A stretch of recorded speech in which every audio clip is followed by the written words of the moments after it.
Hi, everybody. Welcome back to Metaphysical Egypt. I'm Allan Peoples again with Patricia Howie on link. So yes, we start again. In the last episode, we talked about the birthing box as the womb of the letters of the Hathor.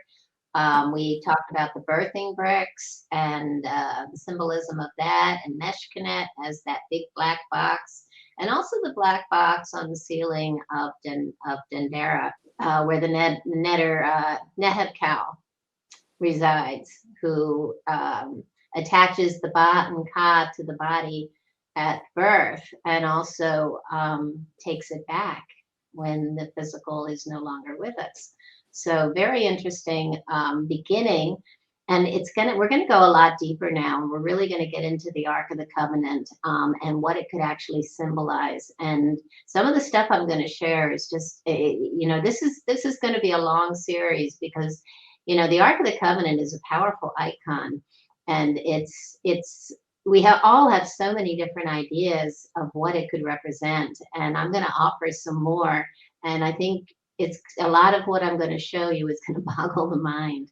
Right in front of us here on the right side, you can actually see this is a bark that was used in processions. It's a replica of one that is now residing in the Holy of Holies at Edfu, the Temple of Horus. So this is the bark of Horus, and it's really quite interesting. And we'll get into that a little bit more as we move along. But and also on the left is remember we saw this at the Met when I came to New York in October of 2020. I just have always been attracted to this little golden image of these lions holding this throne. It's a golden throne, and the concept of this being the throne that contains the power of God and always being in motion. And I want to remind everyone of one of our earlier episodes where we talked about lions as electromagnetic currency. So keep all these things in mind as we move forward. This is an image of, I call it, it can be a resurrection device. It's a birthing box, if you will. And here you see on either side, this box is flanked by the four sons or children of Horus, who represent the four cardinal directions, four seasons. You get the idea, four being the number of physicality in a way. And it says attending a spirit arising from the tomb, almost as a form of resurrection. So, we know these boxes, we've talked about them being seeding devices and birthing boxes, but also boxes of renewal, rebirthing boxes as well. I also wanted to bring in, this is really quite interesting because our geologist, Susan Moore, my friend, and our team geologist, Susan Moore, and I have looked at this black goo that we find on boxes, and here you can see it on a coffin throughout Egypt. And I just wanted to bring this in. First of all, the goo is made of a combination of plant oil, animal fat, and tree resin, beeswax, and bitumen. We always say bitumen when we talk about it, which is a solid crude oil, which is interesting. So from the ancient Egyptian coffins and the mystery of the black goo by Kate Fletcher, oops, I have that twice, sorry about that, Kate Fletcher, who is from the Department of Scientific Research. She says when someone died, they were said to become a form of the god Osiris, and we've talked about this, who is associated with death and rebirth. Osiris was called the Black One in various funerary texts and is often depicted with black skin and in the guise of a mummified body. Black is also the color associated with the alluvial silt, chem, right? From where we get the word kemet, deposited on the banks of the river Nile after the annual flood receded. Since this fresh and fertile soil provided the ideal environment in which seeds for crops could germinate and grow, it was viewed as being inherently magical and regenerative. Clay and wooden seed beds in the shape of Osiris, and we talked about this in some of the earlier recent earlier episodes, that they made these little sarcophaguses shaped like Osiris, filled them with black soil from the Nile, sown with germinating seeds and were sometimes included with the funerary equipment in the New Kingdom burials. So we have interlinking concepts of black, Osiris, and regeneration. So here again, this whole idea of this black box being a birthing and a rebirthing box. It could therefore be reasoned that the practice of coating coffins in black goo links the coffins to regeneration associated with Osiris. Fascinating, huh? Interesting. So here I'm showing, there's that image of Mescanet that we, had talked about in the last episode, and she is a black box, and she is literally associated with birth, with the birth of the physical. So I would question, are the boxes found in the Holy of Holies in the temples actually seeding devices? Maybe we need to take another look at the possible original function of the stone boxes found in the pyramids as well. We've always called them resonance boxes. And even, years ago, Hakim was toning in the king's chamber when you feel this resonant tone. And when you're in the box and you're toning, you feel this incredible energy moving through your body. And of course, resonant tone can bring you into states of, like I call them 0 point states, or, you're basically can be transmuting your polarity for these aha moments, these moments of complete clarity, really powerful, that are also fields of energy for healing. We've experienced a lot of spontaneous healings in the king's chambers and in other areas where we've used toning. And obviously the healing, we call it the sound healing or frequency healing hospital at Saqqara. So yeah, powerful possibilities. What do you mean by a seeding device? Well, it is an interesting phrase. Yeah, well, with seeding, you're seeding a new beginning, whatever that means. It can be, we've talked about the possibility that the huge boxes in the Serapeum were storing seeds. Were they, are there other concepts? We also talked about how they cut the lids off the sarcophaguses, off the boxes rather, sorry, and sarcophagus being an egg, right? Being derived from the word egg. This whole concept of them having something to do with, generation and or regeneration, right? So that's what I mean by seeding device. The options are unlimited for what the possibilities are. So bear with me, because this is another quote from Walter Russell in The Secret of Light, and I just find it fascinating and so important.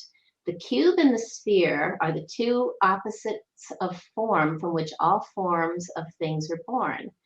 Now, of course, some of us are aware that the cube is always representing the physical, and the sphere is, and the cube is a masculine form or shape, and the sphere is considered feminine.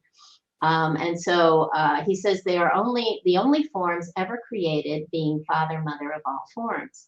The sphere and the cube both manifest the cosmic principle of balance.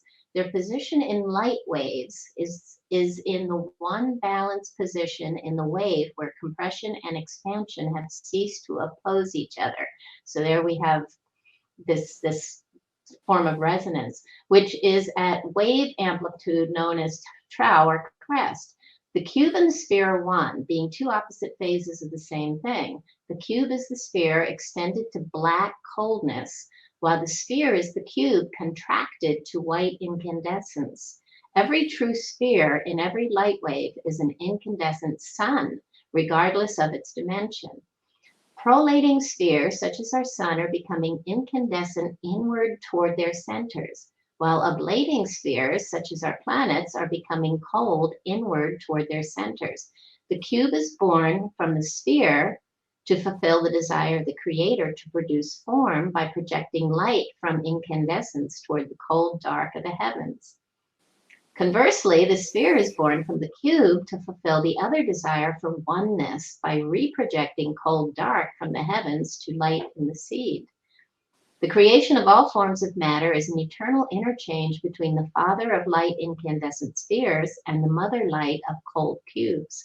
All forms are born in the direction of the coldness of space and are voided in the direction of incandescent. So again, you can almost imagine that breath, that yogic breath, in and out into separation, physical separation consciousness, and then inward toward that unity consciousness, that oneness. So every creating body is set out into space from its crucible in the sun to cool into the form appropriate to its extension from the sun. That is one half of the cyclic journey of every body from the sun and back to it. The other half of the cycle is the return to the sun to void the body of its form, digestion of form, for the purpose of acquiring a new body, rebirth, regeneration. Every cycle of motion is a journey from heat to cold and back again. Isn't that fascinating? Wow. It's hard to keep up with, and you have to read it a few times, but I just find that, it almost explains everything in this breath of life, everything that exists in the breath of life, in a way. So let's keep going, because I find it's just going to get so much more interesting. So, of course, the Ark of the Covenant is said to be, I will call it the birthing box of the Neteru, or of the gods. It's said to be the place of God, right? And it's also said, it's also known that the ancients believed that the flesh of the Neteru, or gods, is gold, right? Gold is the flesh of the gods. And it contains the seed of life. So this image that we're looking at is from Dendera, the Temple of Hathor. And you see these priests, and they are carrying or holding this special golden shrine, right? And its name, or what's contained within it, is Hathor, right? It's containing the Neter. It's containing the god. It's containing, Hathor is the womb, right? And so you can also see this glyph on the side of Nut, which, remember, is the hair of Hathor. And within it, you see the pregnant Hathor, the seed. So it creates its own little box with the seed inside. It's the Alpha and the Omega, if you will, as the box, as the ark, the birthing box, right? Yeah, and I'm stretching, I'm trying to open everyone's minds to how powerful this imagery and symbolism is, and that it originates in way, way far ancient times, probably pre-dynastic times, and it then becomes part of our own, our own knowing and in our own dogma in different, religions, such as Christianity. So it transforms and changes over time, but it's seated in ancient times with some powerful metaphoric meaning and symbolism.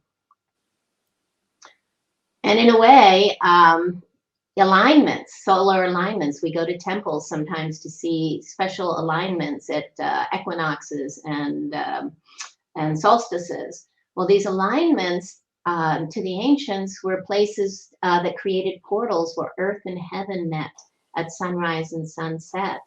In a way, you're this image on the left, I find this, you're falling basically into form. It's like, heaven, you fall into form. Or on the right is this beautiful portal. You're moving into this portal. The place between heaven and earth is that birthing box, right? You're born into one or the other, born or reborn. You're born into the physical and reborn into the spiritual. So many, again, possibilities. Temples are boxes, right? As per Baz, they are birthing boxes, places for spirit, houses of the solar spirit designed to awaken our senses, to be reborn again, right? Into the new conscious awareness, a new perception of reality. The Holy of Holies holds the seed and is the house of the seat of the soul in the temple, right?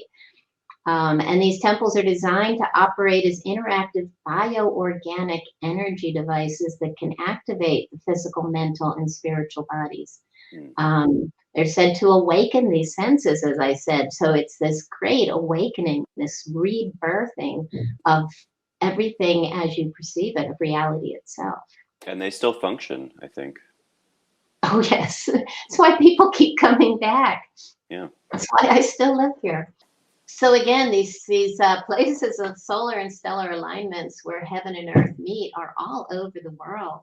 And they're powerful moments, and I believe we observe them, that they created, they built these structures to highlight and feature these powerful moments on earth, because they're trying to tell us about the importance of these moments, this awakening of the Holy of Holies, the heart of the temple. And the heart of the temple is designed after the physical body.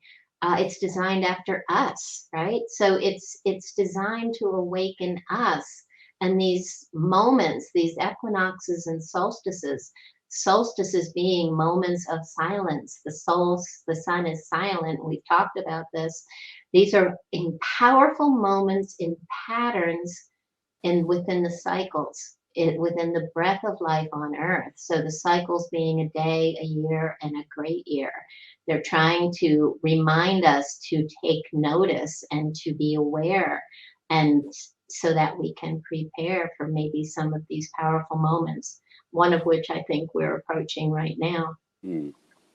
I find it interesting, Karnak and Karnak temple both aligned to the winter solstice. And of course, the Giza Plateau, now we're looking at sunset, but on the spring, or I mean the vernal equinox and the fall equinox in September, at this time period, in the northern hemisphere, the sun rises in alignment with Tefnut, the Sphinx, and it represents an incredibly powerful moment, which holds so much more, because that alignment also has something to do with the Ark of the Covenant and Zep Tepi, because obviously the mound of Giza Plateau has been called Zep Tepi, the place of the first time, right? The birth of what? Our physical expression, our perception of a physical expression. So we've been told, and it's said in the Bible in Exodus, that the Ark of the Covenant is a box overlaid with gold. And the lid itself, not only overlaid with gold, but also the inside is overlaid with gold, the outside and the inside. And the top of the lid is said to have been made entirely of gold.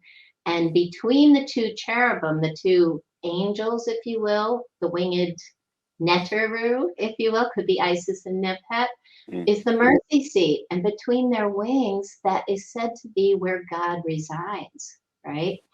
So it is earth, life, and or the physical expression cloaked by the flesh of the Neteru, the gods, as forces of nature, right? So the phrase Ark of the Covenant is the English translation of the Hebrew Aron Habrit, which literally means the chest of the covenant. The word ark comes from the Latin arca, which is the term for a chest or box. In the Hebrew Bible, covenants are quite significant, as they represent contracts and promises between Yahweh, God, and the Israelites. The Mosaic covenant was established in the book of Exodus when Yahweh gave the 10 commandments to Moses, the Israelite prophet and leader who helped the Israelites escape slavery in Egypt. This covenant is what the Ark of the Covenant represents, the spiritual presence of Yahweh, of God, as the protector and guide for the Israelites. So basically, the Ark of the Covenant represents the power of God on earth. This is a wonderful image of the god Ra on his bark. When the sun sets, Ra is swallowed by the serpent of the night, and Ra takes on his nightly garb of flesh. So does this mean in the day cycle we are not contained in the perception of physical reality? But in the night, Ra takes on his nightly garb of flesh. He is protected by the serpent Mehen, electromagnetic field, right? Doesn't that look like a magnetic field surrounding him? And I love that in this picture it's golden. So it's the flesh of the gods, it's the protection, it's the veil you're born into in a physical perception of reality. In a night cycle, we are veiled from our truth. And maybe in a day cycle, the veil thins to where we finally realize we are connected to all that is. So yeah, it's the veil that protects us, but also the veil, the field or shield that veils us from. And again, you believe we're in the night cycle now. This is the night Absolutely. cycle. Yep, Osiris represents the night cycle, and Horus is the awakening, by day. We come forth by day. It is not the book of the dead, it's the book of coming forth by day. And we are all Osiris when we die, and we all awaken to be, the Ak, the light body. Or we earn our wings, if you will, as, as Horus, but really as, that ability to see the overall, to recognize and feel, navigate the currents. That it's it's just two different expressions of being alive, but it's not that moment of complete unity, which is that moment of silence. Right. That's the complete moment of gnosis. So we go through this breath between the night and the day. It's like the sine wave, and you've got, we talked about this before, the sine wave goes up and below the horizon, and the horizon being that one place. And when the top forms the dome of heaven and the bottom forms the dome of hell, that's the day and the night cycle. Did that make sense? Yeah, totally. Cool. So this is a beautiful rendition of the Ark of the Covenant, with the beautiful winged goddesses, or Neterts, Neteru. The Ark of the Covenant is the portal between heaven and earth. I can't say that enough. There is the mercy seat, the place of God between the wings of the Neteru.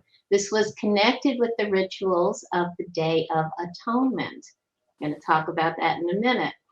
That is celebrated by the Hebrews or the Jewish faith today. The symbolic ark represented the power of the Neteru, or life force on earth. So Day of Atonement, Day of At-One-ment, Day of Atonement, right? Aton Right. being, as we talked about, the highest state of consciousness, and in the 5 cycles of Kameshan consciousness, Aten is our highest state of consciousness. And so this atonement, this atonement, this at-one-ment is the moment of silence. It's that gnosis. And I love this also. On the right, you see this picture of the priest performing this ritual, and in the atonement, you see the power of God between the wings of the angels, or as I say, Isis and Nephthys to some people. And it's a resolution of polarity, at-one-ment, right? The Day of Atonement, also known as Yom Kippur, was the most solemn holy day of all the Israelite feasts and festivals, occurring once a year. The high priest would perform elaborate rituals to atone for the sins of the people. Aaron, or subsequent high priest of Israel, would go into the Holy of Holies. The solemnity of the day was underscored by God telling Moses to warn Aaron not to come into the most holy place whenever he felt like it, only on this special day once a year, lest he die. Fascinating. So, in ancient Egypt, who were those cherubim? Well, here we see the winged Isis and Nephthys with their, some people say Nephthys, it's the Greek name for Nephthys. I like Nephthys because it means the precious place, or the treasure, the heart. But here you see, underneath the winged scarab, you see Isis and Nephthys, or Nephthys and Isis, with their wings wrapped around Osiris, God, right? Power of God on earth. And it is the same understanding. Of course, it comes from this. It's the place where heaven and earth, or Upper and Lower Egypt, meet and separate again, over and over and over again. Osiris dies.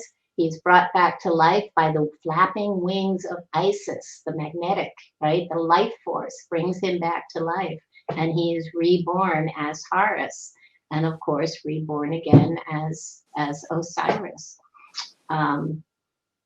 over and over and over again. And it's that resonance between the two hemispheres of the brain that brings us into that state of complete atonement, at-one-ment, right?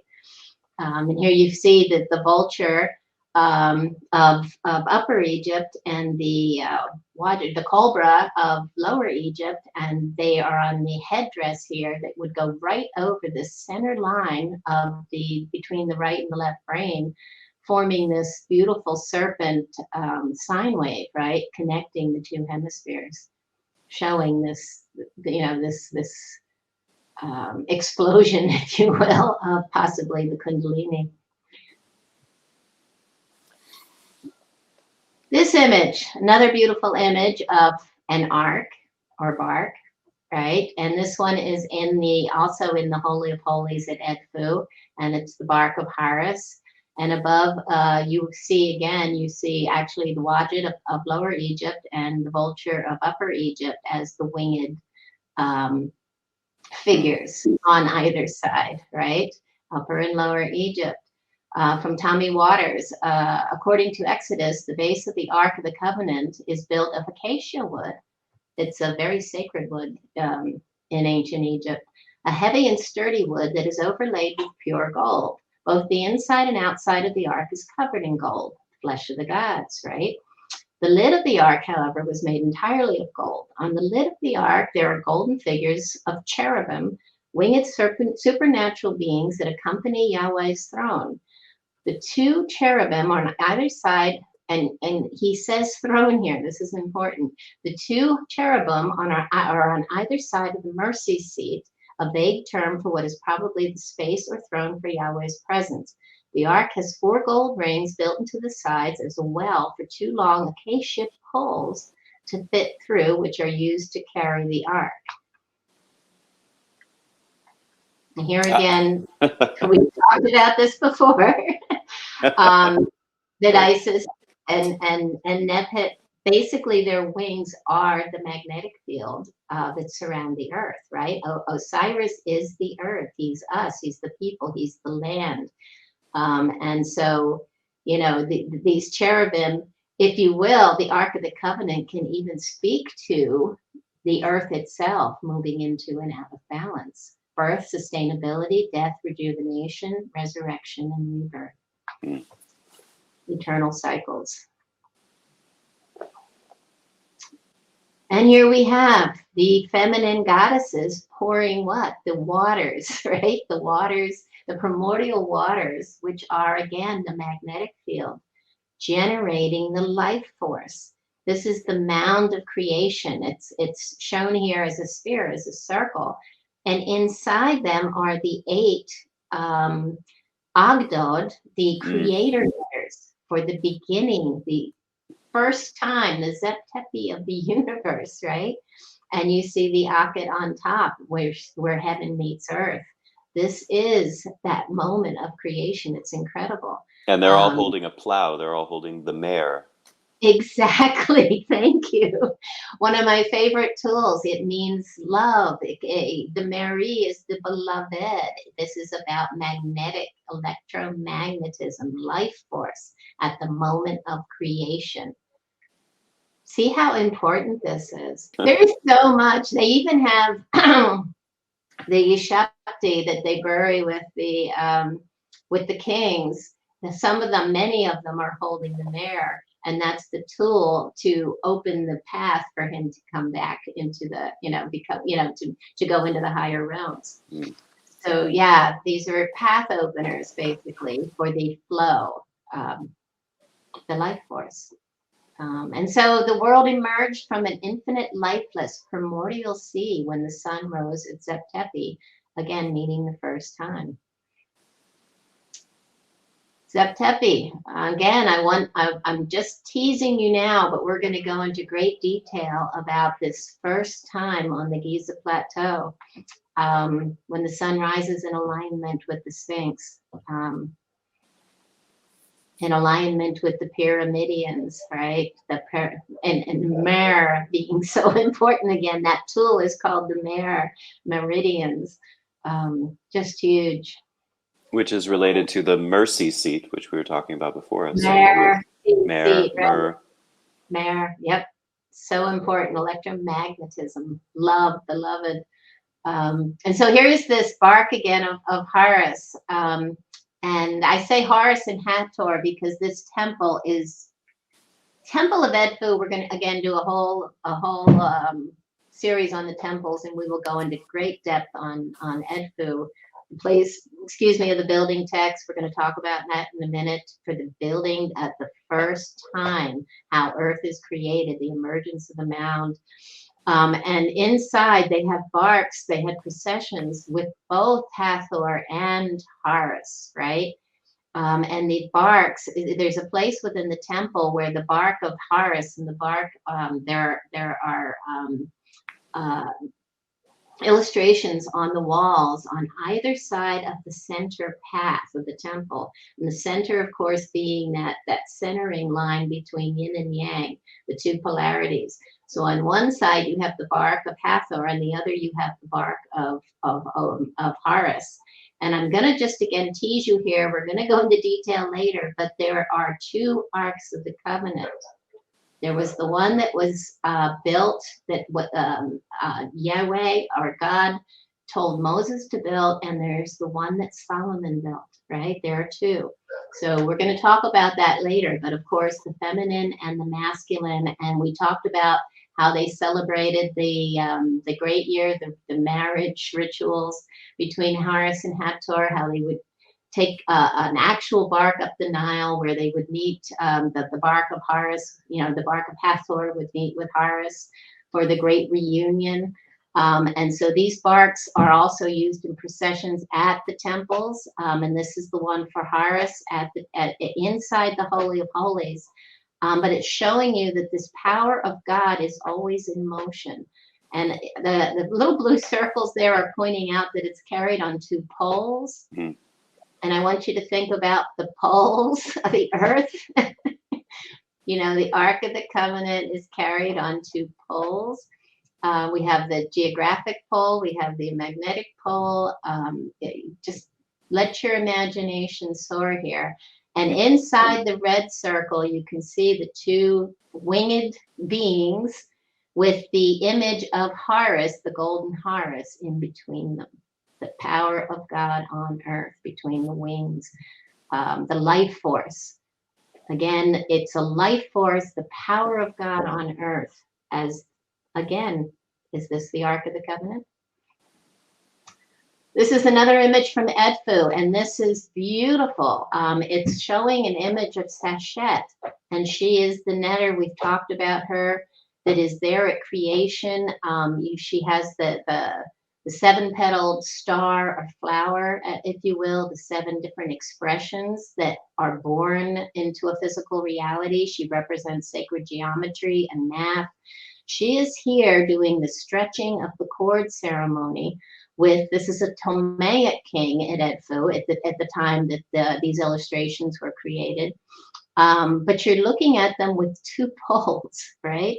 And they're laying the foundation at Tepi, the first time when physical perception comes into being. And it's such a beautiful thing. And I find it fascinating. You even see the ring around the two poles. Can you see it? But anyway, it's like an oval halfway down. Exactly. And so this is just the beginning, and they lay the birthing bricks. And again, we're going to get into a lot more detail. The images that go around this particular chamber, this big hall within the temple at Edfu, and it's showing the laying of the foundation of the birthing bricks at the first time. And there's so much attached to that. It's such a powerful presentation, and they show these images in all of the temples. But at Edfu, it's considered the mound that emerges. Edfu is considered the mound that emerges after the floodwaters recede, right? After the last catastrophic global catastrophe, basically, the last great flood. We are reborn again, right? Regenerating again. And so, it tells this amazing story. But, at this part, we're looking at the poles, and we're looking at the the imagery that's relating to everything, surrounding this birthing box and this concept of the Ark of the Covenant at the first time. It's, this is a long series simply because there are so many dots to connect. And I'd love to continue with that particular story, but we will get back to that because the building text and everything else at Edfu, everything is so exciting when it speaks to even Atlantis and other terms that we're familiar with. But let's get back to acacia wood because, as we said, the Ark of the Covenant was said to be made from acacia wood, right, underneath the gold overlay. And we also know that Osiris is associated with the acacia tree. The acacia tree was said to have magically grew up around the body of Osiris when his coffin washed up on the shores of Byblos. I actually saw the place where they say that coffin became a tree when we visited Lebanon both times. Were you with us in Byblos? Remember the first place? The big place we went before we went to Baalbek that was in Beirut. Mm-hmm. Yeah, right, and they showed the part where they said that was where the story of Isis and the acacia tree. Well, actually, there they call it a cedar, but where the coffin supposedly washed up and then became the tree. But anyway, he is known as the one in the tree and the solitary one in the acacia. In the pyramid text, Horus comes forth from the acacia tree as well. So it's like I said, a very sacred tree. And of course, as I said, the Ark of the Covenant is said to have been built from acacia. And these images show, even there's the coffin with the acacia tree growing from the top and the bottom of it. Again, does this whole concept of art come from Egypt? I would say, undoubtedly. Of course, with Isis and Nebhet flanking it on either side. So Isis and Nebhet were called the two acacia goddesses, or netterts, if you will. So their wings are down here. Obviously, you don't see their wings, but they're down because Osiris is dead, right? So the magnetic field drops and we have our moment of silence. So there is Osiris flat on his back, right? Experiencing a moment of silence. You can even see he has the face of Sokar. Sokar being the aspect of Osiris that is not moving, right? He's in that state, highest state of consciousness, gnosis, inert before the next breath or the resurrection. So again, are we looking at an Ark of the Covenant? And no, I can't let it drop. I just find it fascinating. The two black and white images are said to be the tombs of Osiris, and you can see the acacia tree, one coming right out of it as the tree of life, the other one hovering over it. It could represent both life and death, for it was thought to encompass both. The tree can be deadly, though it is more often connected with life and healing. The acacia senses its leaves being grazed, which triggers the release of a poisonous tannin from its leaves, which can be deadly if eaten. The sacred evergreen tree is considered sacred by the ancients as a tree of life. Its yellow flowers look like small suns, making it a solar and renewing tree. Among the virtues of acacia recorded by Pliny, it's a quality that would seem to associate it with resurrection and renewal. And I think this is so cool. The principal merit that it possesses is that when it is cut down, it grows again within 3 years. How cool is that? So again, why acacia wood? Resurrection and renewal. And we couldn't have this discussion without pointing out that many of the boxes are flanked, and again, we call them resonance boxes. The Egyptologists call them sarcophaguses. But these big stone boxes, these are beautiful, have images of the winged Isis and Nebhet on either side. So again, here you have your box with your winged images of the netterts on either side of it, and again, a metaphor of symbolism. Here we have it again. This is another box. Beautiful images of Isis. Isis always has the throne, the seat of power, right? And Nebhet on either side. You know, very often you'll see, well, I was just about to mention this, you'll see 4 goddesses. Great minds think alike. This came right into my mind as well when I did this.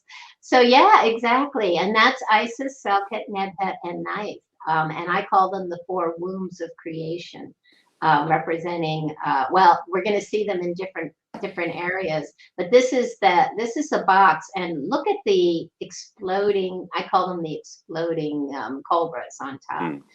And I always, in my mind's eye, and from what I've known from everything I've read, when you see these exploding cobras, this is a place where, you know, basically Kundalini is risen, right? This is like that exploding cobra that comes out of the third eye and then out of your head chakra. So these are moments of great, you know, you would think that contained within this box is a moment of great renewal, right? But what's really contained, or was contained in this box, and again, it's leafed in gold, fleshed in gold, is the 4 Canopic jars of the 4 sons of Horus. Duamatef, Quebensenuf. Kebesenuef. Thank you. Happy. What would I do without you, Allan? And Imseti. And they are said to be the cardinal directions, right? The 4 seasons. And of course, surrounding them, if you look at the box on the right, these are the actual Canopic jars that were inside the other box. You can see as part of it up in the upper left-hand corner. These are the images of these 4 sons of Horus, but you can see on either corner, you have one of those 4 goddesses, the wombs of what they represent. Now, they're said to be guardians of the stomach, intestines, lungs, and liver, but of course, these represent the life force, again, life force organs of the body. Oh, yeah. So, yeah, just, and again, the mummification processes hold and embody so much incredible symbolism. I haven't taken nearly enough time to really sift through and decipher a lot of what it could mean, but you know, it's powerful symbolism. So this gets really cool because this image on the left side is a picture I took at the Temple of Edfu. And because it just blew me away, you know, you see Horus on this great birthing box, or rebirthing box, if you will, right? That is being carried by a lion, right? You know, the electromagnetic currency, in my opinion. And it's said, you know, that the glyphs say it's the sacred living falcon of Horus on a throne that rests upon a lion, symbolizing the royal birth couch. It's a birthing box, just like I said. So, or is it a mercy seat, right? Here we have, again, those lions carrying the throne. There's, you see these thrones flanked by lions everywhere. Lions, again, representing electromagnetic currents. Are we looking again at a concept of the Ark of the Covenant, the power of God on earth? When the kings did their headset festivals, they are enthroned. They sit on the throne as Horus gods, right? This is where we get the concept that the ancient pharaohs were, you know, claimed to be gods. Well, it's not. It was a metaphor because they went through the ritual where they became one with all that is and brought the power of God back down to earth. Right, you connect the 2 hemispheres of the brain, and like you said, you're riding the mare. Exactly. It's the power of God on earth. What does the Ark of the Covenant hold? The power of God on earth. Which you access when you unlock the power of your brain. Exactly. And resolve your polarity, your inner polarity. Simple as that. It is as simple as that. And the symbolism is everywhere. And I'm thinking of 1,000 other things right now I could have included with this just to show you that how Horus resolves his polarity. And, you know, it's just over and over and over again. And we will include these as we go. It's just, this is why, again, I could never write a book, because there's just so much that's connected to every concept. It's hard. It just keeps going in circles. Right. But bear with me, because it just keeps getting more and more interesting. Here we have thrones, right? Flanked by lions. This is from the Neolithic age in Turkey on the left. She's beautiful. I saw her in the museum when we went in September 2019. I love Turkey. Fantastic. Can't wait to go back. And on the right, I actually saw the throne of stone in Edinburgh. This is the coronation chair, where what? The kings and queens are crowned, just like the ancient Egyptian pharaohs, right? On this throne that is flanked or held up by these lions, electromagnetic currents. And what do we have in the throne? Is that a birthing box or stone, or birthing brick, if you will, laying the foundation? So again, just connecting all these dots. This is another image from Egypt, and you can see that they're carrying the two poles with the birthing box on a bed of lions, right? That are made up. It is basically lions. It's always, the Ark of the Covenant is always in motion.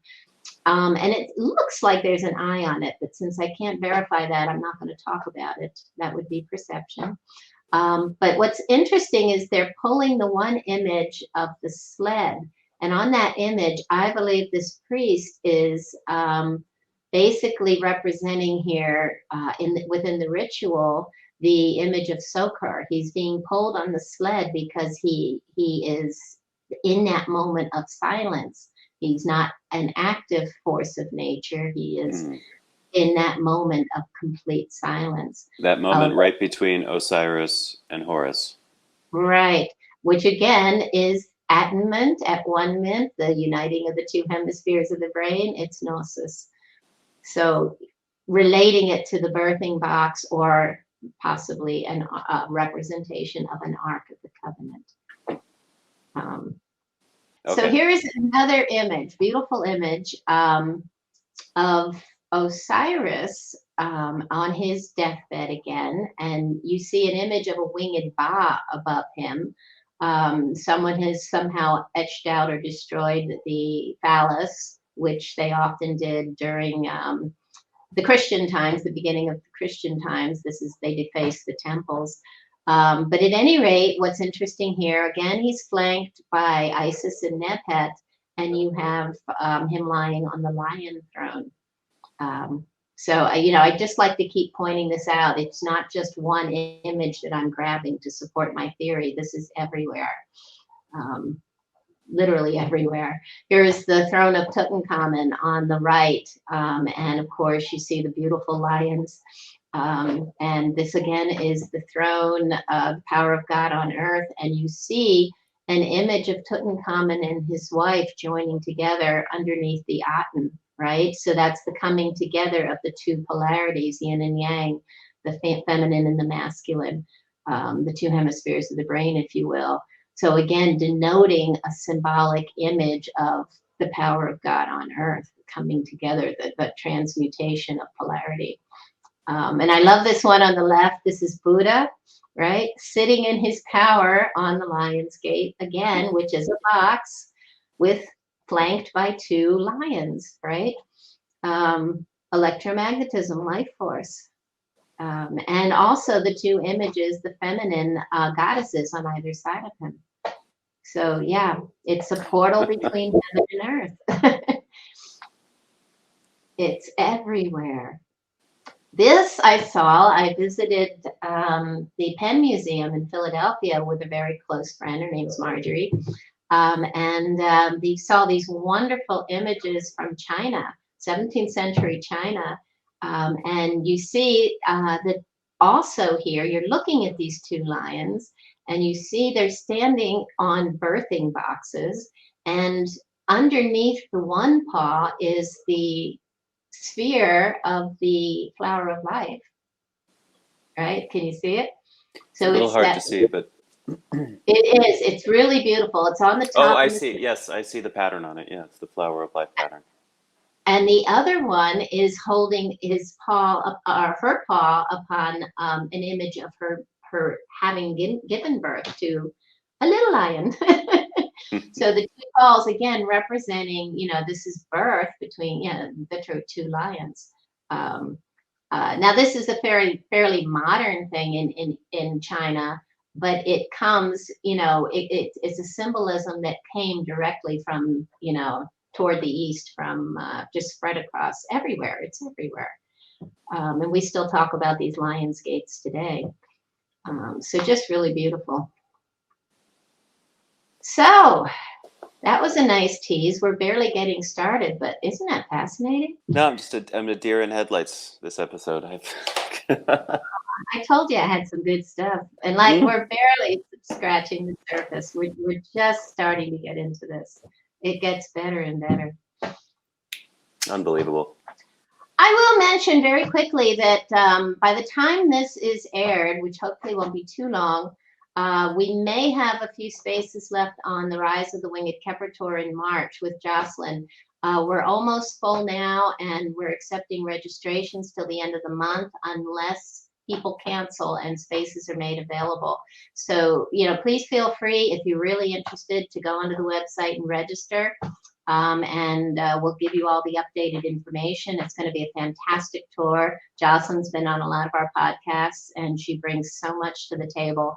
We're gonna go into so much greater depth of all the things I've been discussing in the podcasts. And again, the next month in April, we're doing another annual tour with Brian Forrester, Susan Moore, our geologist, who I talk about all the time. Brian is the expert on ancient technologies in Peru, and he's been coming to Egypt with me since 2013. He's fantastic, his wealth of knowledge. Susan brings so much to the table when we discuss all the qualities of the rocks and minerals and gemstones that they use. And it's going to be, again, another way of looking at everything, but we all bring our different viewpoints into the tour, and we open a lot of discussions, really a lot of fun. And that tour will be open for registrations at least till the end of February. But again, I would encourage you to register and find out if there are spaces available. So join us on a tour. It's Egypt is incredible. Tourism is exploding now. People are coming, and it's a great time to be in Egypt. Absolutely. Thanks everybody for joining us. Our website again is horusrising.com. We've got a lot more coming, and stay tuned. So please like, share, and subscribe, and we'll see you very soon. Thanks, Patricia. Thank you, Allan.